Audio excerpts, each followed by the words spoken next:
Well, good morning. I wanted to do a quick video just to kind of address the unspoken, but probably one of the most important things to share, and that is what our goal is with this house. Particularly the most immediate goals. There's a few of them. The sort of overarching goal is, of course, to have a place to live, have our own place. I have a place, but it's in Italy, and it's not very practical. And April did have a place in Newcastle, but it had some issues as well. But she wasn't quite happy with it, so. She sold her place. I still have a farm. I need to get down there and address some issues before it can even consider selling it. It's just not ready yet. But I'm open to that. It's change o'clock. And we've been staying with April's dad for a couple of years because of COVID. And April is starting a program that's in South Shields, and to commute to South Shields from where we are it's doable, but it's not great. So we started thinking about, well, what if we got a place that was easier to commute? We found a beautiful place that we loved, but it was out in the country, and it would have been a terrible commute for her. So now we then started the hunt for something a bit closer, and I was I confess, very prejudiced against the area because I thought, I had in my head this stereotype that I was going to be this horrible sort of kind of northern ghetto, which, I don't know where I got the idea from, but that's what I thought. And instead, as we looked around, we found there are different places at South Shields itself, and then later on here in Sunderland, where we found, wow, there are these Edwardian masterpieces of houses, all over the place. I mean, some of them untouched, most of them have been updated, look like something out of a catalog of B&Q, but a lot of them are just, they've been kind of left as they were for the most part, and a lot of them come on the market quite regularly. And so we thought, wow, well, wouldn't it be neat to get a kind of urban experience and to sort of carry on the spirit of Kapuka in an environment like this, where Kapuka was about trying to be sustainable in a tropical environment, and learned a lot in that process, a lot. But I always felt it would be nice to try and figure out how to be efficient, sustainable, in a different kind of climate, under different kind of conditions. And long story short, fell in love with all these Edwardian buildings. And at some point I'm going to do a video in Sunderland, talk a little bit about its history. But it was a shipbuilding city, very famous for building ships. It was one of the world leaders of shipbuilding back in its past, but also very famous for the glass industry, making very specialized glass here. And so it was a big industry place. And in the Edwardian times, turn of the century, right after Victoria, this town was booming. And so all the neighborhoods in the center of the town are all brick-built Edwardian houses. They're stunning. I mean, rows and rows of them. And we found one. So our goal is that we would like to make this our home. And we don't mind doing a bit of work.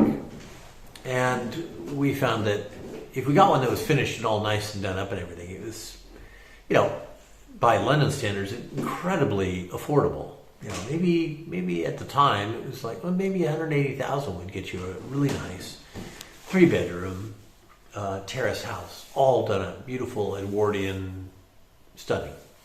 And then you'd have to do a little bit of work to try and make it a little bit more efficient on the energy side. But totally livable and beautiful. And then we thought, well, maybe more of a project would be something we considered as well. And we came across this house, which had been on the market for a little while. And it was a fixer-upper, as you know. And it needs a lot of things. It's never had a proper central heating as you or I would know it.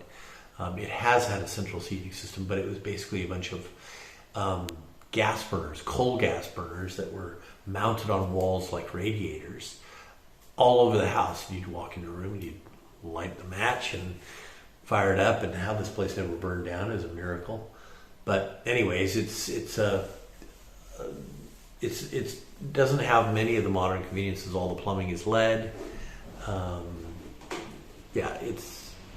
It's not. It needs some modernization. But the flip side of that is that it hasn't been modernized. So it's very. There's a lot of originality here, but there's also a lot of stuff from different stages of its history. Because the house is 120 years old. There's stuff from when it was brand new. There's stuff from when it was halfway through its life. There's stuff that's maybe not so old. That's interesting. And all of this tells a part of its story. So our immediate goals are to renovate the house to the point where it is warm and dry and secure and comfortable. That it looks great, at least from the outside, and that it can support a simple lifestyle. So we're not looking for this thing to have all the latest technology and gadgets and gizmos and whatnot. We're just looking for it to be something straightforward and usable. Okay, so that's the immediate goal. So to make this place safe and warm and comfortable, we're going to focus a lot of our attention on, and also to make it a place of simple and sustainable economically to live here, because it's not a small house. It's a 4-bedroom house over 2 floors. It's about 153 square meters. It's, it could be an expensive place to heat.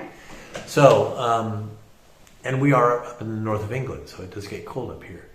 So, it means that we're going to need to insulate this place. We need to make sure that we reduce its heat loss significantly, because we have our they call CPE rating, which is A through G. This house is a G. It is the worst in terms of energy efficiency. It has leaky windows. It has single glazing on the front of the house. It has no insulation at all, none. It had no central heating. It had a little boiler that provided some domestic hot water, but that was it. There was no heating unless you plugged in an electric heater. So it was catastrophically inefficient, and because of a lack of insulation, drafty windows and doors and single glazing, you'd have to really crank up the heat generation just to keep it any kind of modicum of comfort. So what we've prioritized to make it comfortable, dry, secure and whatnot is secure. We need to make sure that all the doors lock. We have the keys, all that kind of stuff. We have that. That's in hand. As far as warmth, our first step is we're going to insulate this place, and we're going to make sure, like in any house, it's got to be dry, because a wet house is a rotting house, is a dying house, and this roof on this house has problems. It's generally speaking, it's in amazing condition when you consider that it's a 120-year-old roof. It's slate. It's the original slate that was put on the building at the turn of the century. And so starting tomorrow morning, Machine Gun Martin, as I call him, because he speaks very quickly, and his partner are going to be here. We got scaffolding around the building already, and they're going to remove all the slates. They are going to remove any timber up there that is not worth using, what they call the lats or the purlins that hold the slates. They're going to remove all the old flashing, and then they're going to replace any of the wood that needs replacing in the structure of the roof, and then they're going to put a damp-proof moisture barrier over that framework, and then they're going to hang the slates. Those slates that are still good are going to go back on, and then he's going to put new ones to replace those that are either missing or damaged. So that gets us dry. While he's got that roof off, I'm going to take advantage of that, and I'm going to insulate the roof, and I'm going to insulate it with 300 millimeters of roll insulation. So this is going to be a chunky blanket that's going to go all across the loft space of this house. So that'll be a first for this house. So while the roof is off and before the moisture-proof barrier is put on, I'm going to get in there and I'm going to roll all this insulation out. It's going to cover the whole top of the house. Then they're going to put the rest of their stuff on, and as they're putting it on, they are going to, I'm going to work around them and install a mounting bracket for a solar thermal array, which is just an array like you would use with a pool in California to heat the pool. It's just it's a box that has tubes that a fluid runs through it. They get heated by the sun, and that fluid goes into a coil and heats water in a cylinder, a tank. And it will help heat our domestic hot water for showers, whatnot. And generally here, when people use those things in this part of the world, you will cut your fuel consumption for domestic hot water by at least 50%, as much as 60%. So it's something we feel is worth doing, and it will definitely contribute handsomely to our desire to make it simple to live here and economically sustainable. And I am also ordering through Davy some new sealed double glazing units, which are going to replace the glass that are in the front bay window. And this bay window goes across 2 floors. It's here in the drawing room, as it's called, and also upstairs in the master bedroom. So I'm going to replace those and the transom window over the front door. And those single panes will come out, and I'm going to install double glazed units in their place. That should reduce the heat loss through the front of the building. The insulation up in the loft should reduce it significantly through the top of the building. And then the other insulating job is, this will come quite a bit later, is I'm going to insulate under the ground floor. This is a suspended wooden floor. At the front of the house, it's about 1.5 meters above the ground. And at the back of the house, it's maybe 8 inches above the ground. We're at the top of a hill. And so we're going to suspend it up between the joists underneath, and then put slats to hold it up in its place to make sure it doesn't sag. And that will insulate the bottom floor here, and it'll reduce drafts.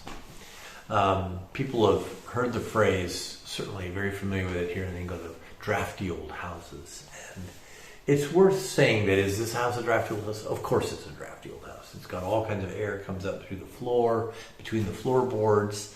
There are vents on the sides of the building that add to that. But it also keeps the bottom of the house, the underside of the house, dry, which is good. But like all the doors have a gap underneath them. And the reason why it's a drafty old house is that those gaps were there on purpose. And that is because every single room, major room in the house, has a fireplace. And they used to burn coal to keep this place warm. There is still a big coal shed around the back. And if you want to have a good draft in the fireplace, you got to let cool air in that the fire can, that will keep the fire draft high and going up the chimney. Well, so they were designed to be kind of drafty, and they didn't worry about it because, hey, you needed the draft for the fire to go, and you need the fire to heat the house, and that's how they kept it warm. Of course, now we have a different way of heating. We use radiators, so we don't need a draft in here anymore. The draft is kind of counterproductive to what we're trying to do. We're going to do our best to seal up as much of the draftiness as we can. So the underfloor insulation should take care of the drafts coming through the floor. We're going to put draft excluders on the doors. We're going to put new weather seals on the sash windows that still remain, and we're going to look at the gaskets that are on all the other double glazed windows to make sure that they're tight. So that's the kind of and then of course we have to generate heat. So we'll probably go into this in some more detail separately, but we decided not to go the route of an air source heat pump, which is what the government is trying to push right now. It's an electric central heating system. It looks a bit like a split aircon unit and sits outside. And what it does, it kind of does the opposite of a refrigerator. A refrigerator uses a compressor to lower temperature in an element, in a heat exchanger, whereas and then it exhausts the hot air out the back of the refrigerator. Well, in a heat pump, it does the opposite. It creates a vacuum instead of a compression, and that creates a cold spot, which is outside. The compression that's on the other side of that imbalance is creating heat. And for every watt of electricity that goes in, you can get up to 4 watts of heat energy. So it has the potential to be a very efficient way to heat. The current issue is that it can heat, but only up to about maybe 50, 55 degrees. There are a couple of newer models that can get up to like 60, 70, but they're very inefficient once they get up to those temperatures. Well, the bottom line is that you still have to raise the water temperature above 60 degrees Celsius from time to time so you don't get Legionnaire's disease. So generally you still have to run an immersion at least once a week just to do that.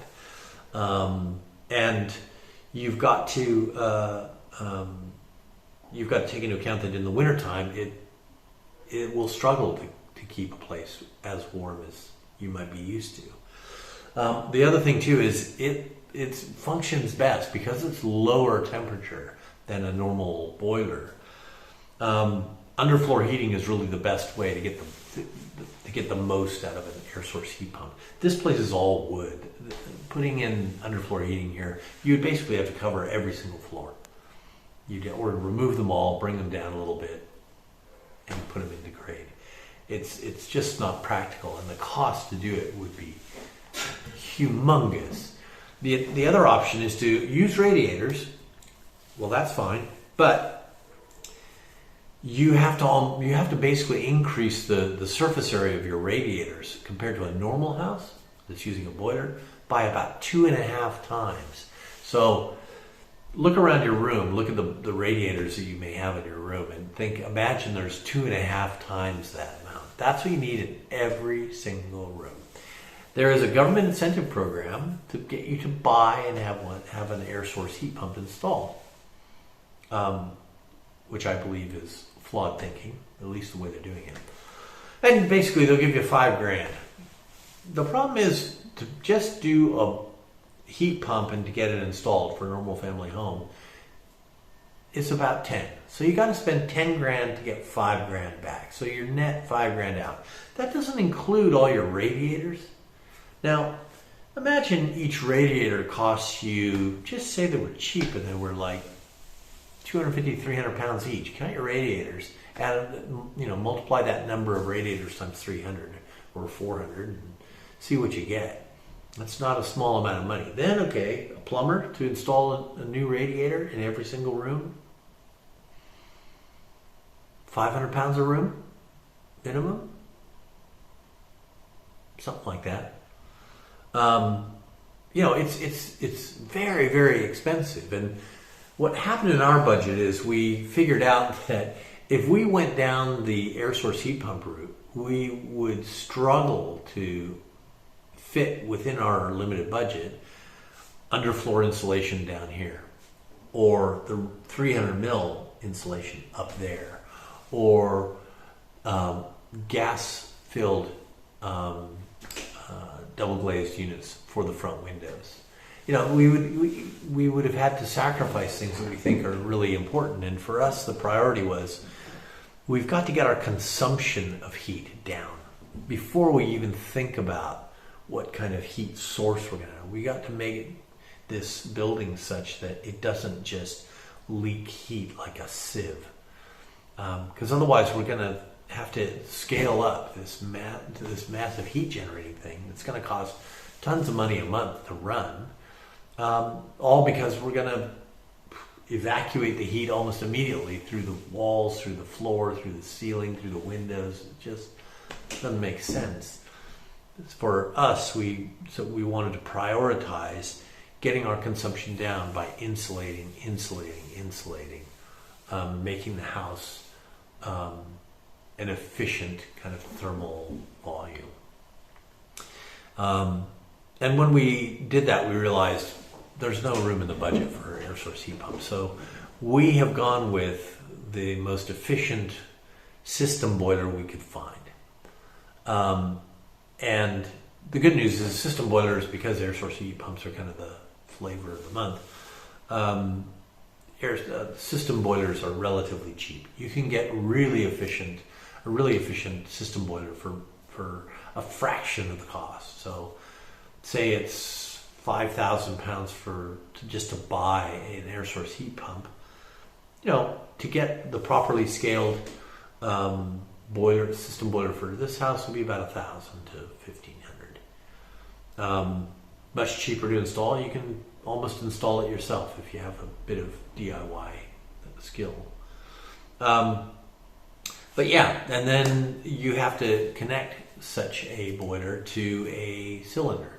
And there are some very, very smart cylinders out there. We've got one called a Mixergy, and it's smart that it has sensors all through it, so that it watches how you use water, and depending on how much water you need at any given time, it will only heat that amount of water. So our water tank is only 210 liters. But we may only need 70 liters, something like that, to do our showers in the morning. So why heat 210 when we only need 70? So you can see where the savings happens with that. We don't have to heat this whole thing, just a part of it. And then if we have guests, we can tell it, let's heat 100, or let's heat 150 or whatever it is. And we can change how that thing operates based upon how we're using it at that time.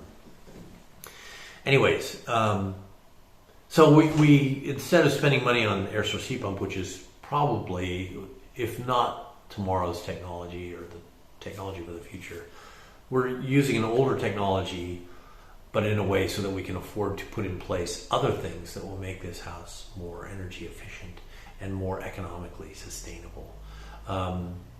Because even if we do get at some point an air source heat pump, we can still use this cylinder for domestic hot water. So yeah, that we have to be very strategic about our decision making, so that our budget can stretch to the things that we think are important. The other part of the heat generation thing, just to finish that off, is solar thermal, which we mentioned earlier. That will also attach to that same boiler. So the cylinder, the cylinder will have two heat sources, the system boiler and the solar thermal. So the solar thermal will give it sort of the background heat, and if the water is warm enough, it won't even turn on the boiler. So for the sunniest times of the year, the boiler will hardly ever come on to heat domestic hot water. And that's where that saving of 50 to 60% happens. So that's that. So just to step back to the very beginning, our immediate goals are to make this place warm, comfortable, secure, and simple to live in. So it doesn't have a lot of gadgetry required or technical know-how just to live here comfortably. So that's our immediate goal, and our goal is to get that before the end of the summer. So before September, we want this house to be sealed, comfortable, dry, warm, and we can move in. So we want to be living here full time before the end of the summer, or by the end of the summer. And we also want it to look nice from the outside. So we want to make sure that it's all painted and sealed up, on the outside. This house hasn't had much paint for decades, so it's ripe for it. It's really ripe for it. We want to preserve the wood that we've got out there. So that's before the end of summer. Over the winter, we will be addressing the inside of the house, and there's a lot of decorative stuff that we need to do. Part of the comfort thing is obviously we have to have a working kitchen here. We have to have a working bathroom. There's a lot of work to do just to that, but we would like to get that all buttoned up and done before the end of summer as well. So we have our work cut out for us.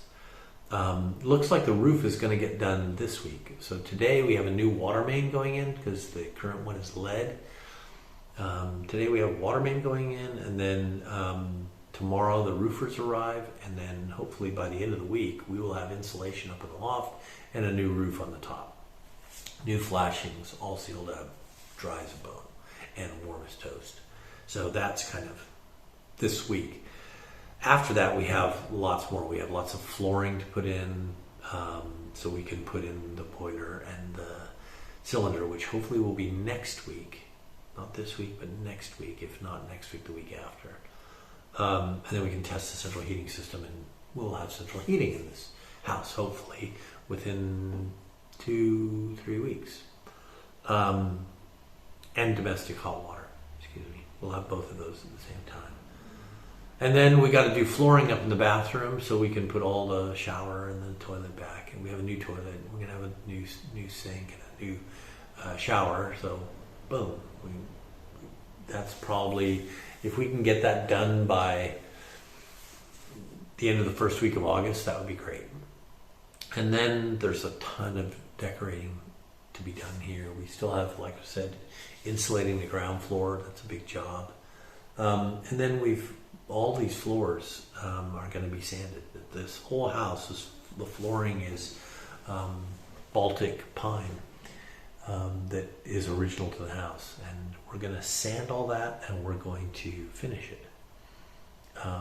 There's some parquet floors around the house, but they're all really damaged, and we're kind of thinking that we'll remove that and go back to the original Baltic pine that's underneath it. Anyway, so that's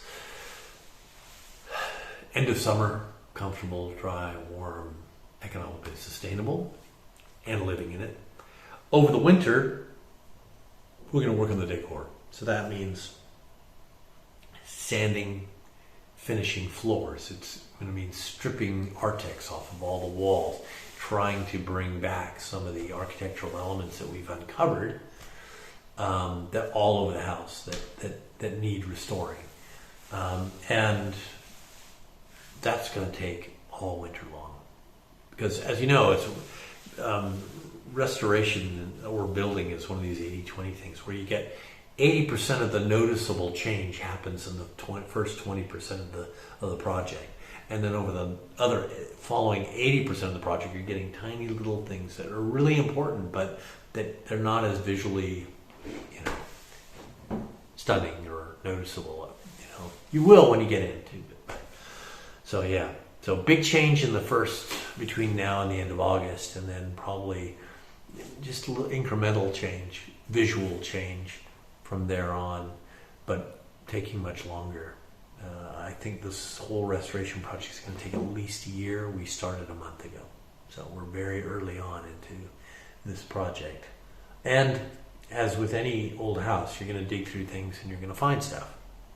I'm working on a video that is just what are the little Easter eggs, the hidden treasures that I found in the building so far, and what's some of the horror stories that we found.